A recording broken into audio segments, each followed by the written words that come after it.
Hello, hello! Bienvenue aux amoureux de la romance.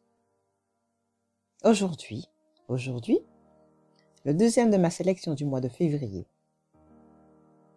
Les règles d'un playboy. Le titre sonne prometteur, mais... Alors l'histoire. Millie est artisan joaillier, mais de haute voltige. Elle travaille avec des diamants. Elle a perdu son fiancé il y a 3 ans et porte encore sa bague de fiançailles. Elle rencontre Hunter, avocat spécialisé dans les divorces.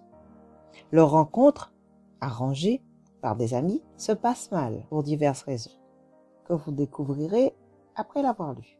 Quelque temps après, elle fait appel à lui pour défendre sa mère lors de son divorce.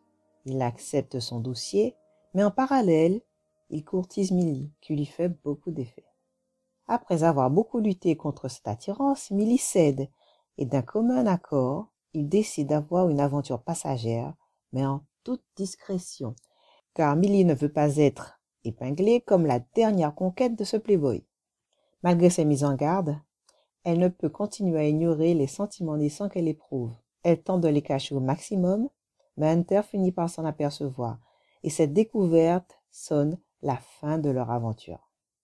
C'est Millie qui y met un terme. Ce temps de séparation permet à chacun de mettre un peu d'ordre dans sa vie, dans ses désirs, dans ses émotions. Hunter réalise que Millie lui manque énormément et que cela ne peut être que le signe de sentiment à son égard. Il est prêt à accepter tout ce à quoi il avait renoncé. Vie de couple, promesses, mariage, paternité, etc. Il lui fait une grande déclaration qui scelle leur nouveau départ. Mon évaluation. Je vais être un peu dur, mais je n'attribue que 3 étoiles. Je ne suis pas vraiment enthousiasmée, mais pas vraiment déçue. Quand je l'ai choisi, j'ai beaucoup hésité. Comment dire? Parmi les 3 sélectionnés, c'est celui qui était le moins prometteur. J'ai longuement hésité dans le rayon. Je le prends, je ne le prends pas, je le prends, je ne le prends pas.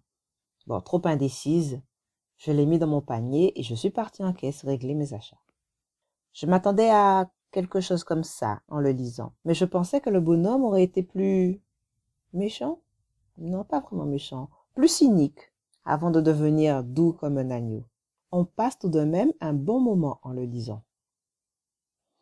3 étoiles, ça ne veut pas dire ennuyeux, loin de là. Alors, la 4e de couverture, qui peut-être vous fera le même effet qu'à moi. Jugez-en par vous-même. Règle numéro 1 d'un playboy, ne pas mélanger travail et plaisir. Règle numéro 2, ne jamais s'engager dans une relation durable. Avocat spécialisé dans les affaires de divorce, Hunter ne croit pas en l'amour. Et sa rencontre avec Millie Donnelly Clark ne fait que lui confirmer combien les femmes peuvent se montrer insupportables. Pourtant, à mesure qu'il côtoie cette nouvelle cliente, qu'il a engagée pour gérer une affaire familiale, il se prend à ressentir une réelle attirance pour elle, au point qu'il décide de briser ses principes pour s'offrir avec Millie une aventure au goût d'interdit. Cette 4e de couverture, elle est aguicheuse, très aguicheuse. Je n'ai pas retrouvé tout ce côté interdit à l'intérieur. C'est pour ça que j'ai été déçue. Alors maintenant, un petit extrait, comme vous en avez déjà l'habitude. Pas trop chaud, mais suffisamment pour vous donner envie de lire le tout. Voilà.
Bien sûr, je n'aurai de cesse de vous inciter, de vous encourager à aller lire mon roman J'en veux encore, complètement gratuit. Je voudrais juste avoir vos impressions. Si ça vous a plu, si vous l'avez dévoré ou si vous l'avez trouvé ennuyeux, tous les commentaires sont les bienvenus. N'est-ce pas comme ça qu'on progresse? Et bien sûr, par la suite, le deuxième roman, Quand on aime, on ne compte pas, qui est en cours de correction. Il va manquer la mise en page, le titre définitif, etc., etc. J'espère que vous serez au rendez-vous. Voilà, chers lecteurs, à bientôt pour de nouvelles aventures romantiques.